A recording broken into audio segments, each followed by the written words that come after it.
بچیوں کے پروگرام سے خوش ہوئے، یہاں کے انتظام سے خوش ہوئے، مولانا مرسلین صاحب کی محنت جو رنگ لا رہی ہے سرزمین موہن پور کے اندر، جو آپ نے محنتیں کی ہیں، وہ ساری محنتوں کا ثمرہ، رزلٹ اور نتیجہ آپ کے نظروں کے سامنے ہے۔ شرک و بدعت و احکام شرعیہ یہ مکالمے کا موضوع ہے۔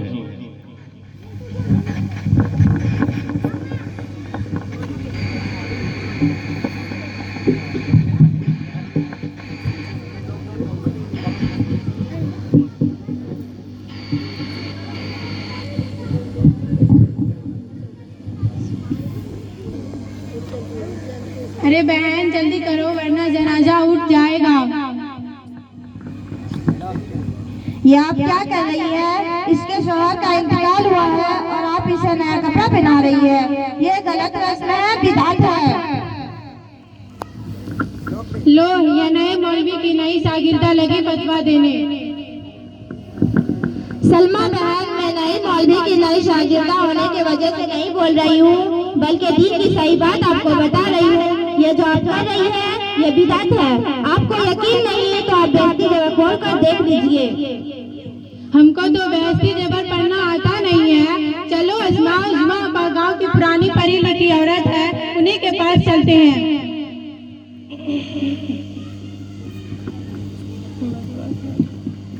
السلام علیکم ورحمۃ اللہ وبرکاتہ۔ وعلیکم السلام ورحمۃ اللہ وبرکاتہ۔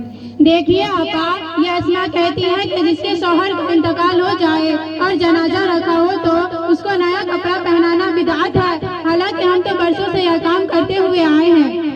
ہاں سلمہ بہن، یہ صحیح کہہ رہی ہے۔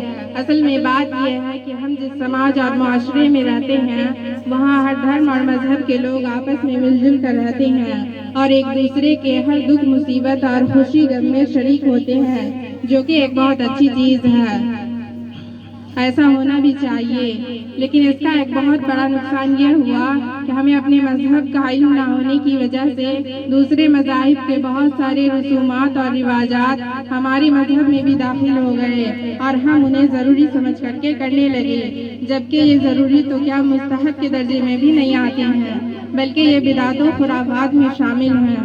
خواہ وہ شادی بیاہ کے موقع پر ہونے والے رسم و رواج ہوں یا موت میت کے موقع پر ہونے والے۔ پہلے جب میں یہ باتیں لوگوں کو سمجھایا کرتی تھی تو لوگ میرا مذاق اڑاتے تھے، لیکن جب سے ہمارے گاؤں میں یہ علماء حضرات آئے ہیں اور انہوں نے لوگوں کو موقع محل کے مسائل بتائے ہیں تو اب دھیرے دھیرے سب کو یہ باتیں سمجھ میں آ رہی ہیں۔ عظمیٰ آپا، اتنا ہی نہیں، ہمارے یہاں تو لوگ کو یہ معلوم ہی نہیں کہ فرض کیا ہوتا ہے اور واجب کیا۔ لوگ ایسے کام کو جو شریعت کی نگاہ میں کچھ بھی نہیں ہے اس کو اتنا ضروری سمجھ کر کے کرتے ہیں کہ جیسے کہ وہ فرض ہو۔ مثلاً اس شعبان کے مہینے میں ترنت خانی کے معاملے کو ہی لے لیجئے۔ ہاں اسماء بہن، آپ صحیح کہہ رہی ہیں۔ دیکھیے میں آپ کو بتاتی ہوں، شریعت کے احکام کے درجات دو اعتبار سے ہیں، ایک ہے اوامر اور دوسرا ہے نواہی۔ اوامر کے اندر فرض، واجب، سنت، مستحب، مندوب وغیرہ آتے ہیں اور نواہی کے اندر حرام، مکروہ تحریمی، مکروہ تنزیہی، مباح وغیرہ آتے ہیں۔ دیکھیے فرض اس کو کہتے ہیں جو دلیل قطعی سے ثابت ہو، اس کا حکم یہ ہے کہ اس کو چھوڑنے والا فاسق اور گناہگار ہوتا ہے اور اس کا انکار کرنے والا اسلام سے نکل جاتا ہے۔ اور پھر واجب، پھر سنت، پھر مستحب، مندوب وغیرہ آتے ہیں۔ اسی طرح نواہی کے اندر پہلے حرام، پھر مکروہ تنزیہی، پھر مکروہ تحریمی، پھر مکروہ تنزیہی، پھر مباح وغیرہ آتے ہیں۔